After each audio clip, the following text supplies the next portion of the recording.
Bonjour, nous vous présentons ici une situation de communication entre un parent et un intervenant dans le cadre de la prise en charge d'un enfant à domicile. La scène se déroule le soir, au moment du retour de la maman. Ce moment de transition est essentiel, mais le parent n'est pas toujours disponible. L'intervenant doit assurer la transmission en tenant compte de la réalité de parents.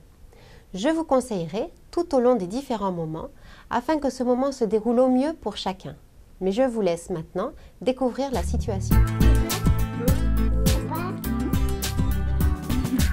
Oh, un bisou. C'est à maman, tu vas faire un bisou bientôt. Elle va arriver. Hein? Il va bientôt faire nuit, maman va rentrer. Ah bah voilà, tu entends?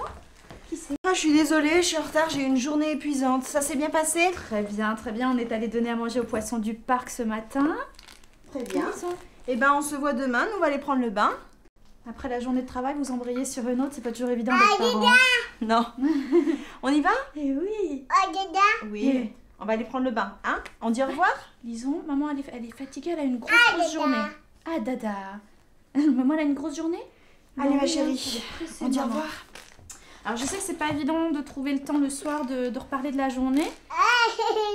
Eh oui. Alors on a tout prévu, on a fait un petit cahier, on a tout mis dedans. Regarde, ah très bien, super. On Je va vais regarder regarder ça On tranquillement. regardera ça tout à l'heure, parfait. Hein? Très Tu vas bien. montrer à maman tes beaux dessins, disons. Ah ouais, le petit cœur qui brille, on regardera ça tout à l'heure, d'accord? D'accord. Merci. Je vous ai glissé aussi un petit mot, on a eu un petit incident pendant le repas, j'ai dû changer le gilet, mais enfin rien de grave. D'accord, Voilà. bon, mais c'est gentil. En tout cas, excusez-moi, hein, je suis un Je peu vous en prie. pressée. Il n'y a pas de souci. On se voit demain, tu dis au revoir? Au revoir. Voilà, au revoir, merci beaucoup. Je vous en prie, bonne soirée. Bonne soirée. Au revoir. Au revoir. Reposez-vous bien à demain. Merci, hein. Au revoir. On y va, nous? On va au bain?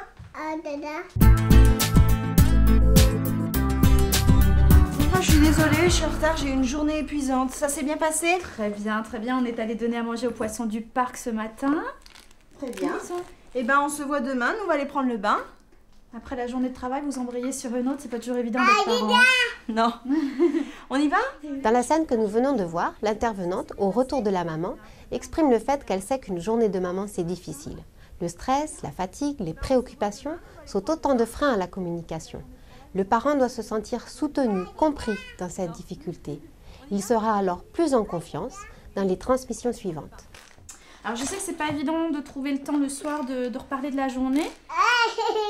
Eh oui. Alors on a tout prévu, on a fait un petit cahier, on a tout mis dedans. Regarde, ah très bien, super. On Je va vais regarder regarder ça On tranquillement. regardera ça tout à l'heure, parfait. Hein? L'intervenante a prévu le manque de disponibilité du parent et elle lui montre le cahier de vie. L'intervenante doit rassurer le parent et lui montrer qu'il est possible de transmettre malgré tout. La transmission écrite est alors un bon support afin de favoriser la transmission et de noter l'essentiel. Très Tu vas bien. montrer à maman tes beaux dessins, disons. Ah ouais, le petit cœur qui brille, on regardera ça tout à l'heure, d'accord? D'accord.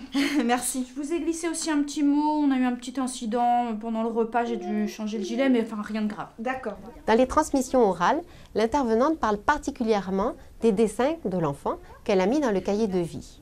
En revanche, elle insiste de manière beaucoup moins précise sur le petit incident qui s'est déroulé au moment du repas. Dans les transmissions, il est déconseillé d'insister sur les points négatifs qui pourraient être un frein à la communication avec les parents. En revanche, on doit insister sur les points positifs, sur ce qui pourrait valoriser l'enfant pendant les moments de la journée. Oh, un bisou. C'est à maman, tu vas faire un bisou bientôt. Elle va arriver. Hein? Il va bientôt faire nuit, maman va rentrer. Ah bah voilà, tu entends?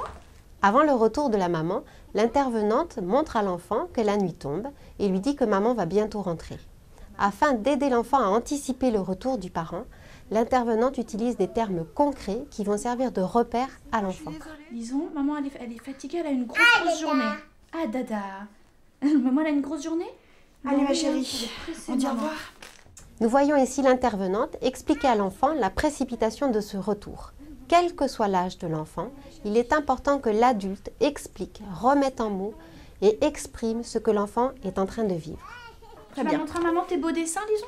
Ah ouais, le petit cœur qui brille, on regardera ça tout à l'heure, d'accord? L'intervenante a collé des dessins dans le cahier de vie. Elle propose à l'enfant de le montrer à la maman à un autre moment, le soir, quand elle sera plus disponible. Il est conseillé de préparer une surprise, un cadeau, une photo, une fleur, un dessin, afin de faciliter le lien entre l'enfant et le parent. Voilà, avec ces quelques conseils, Vous éviterez de vous heurter à certains freins de la communication. Vous pouvez aussi conseiller aux parents d'avoir régulièrement des petits moments planifiés sur les transmissions et sur le suivi de la prise en charge de leur enfant. Ainsi, dans l'intérêt de l'enfant, vous créerez un lien de confiance et de qualité. À bientôt pour d'autres vidéos sur les prises en charge des enfants.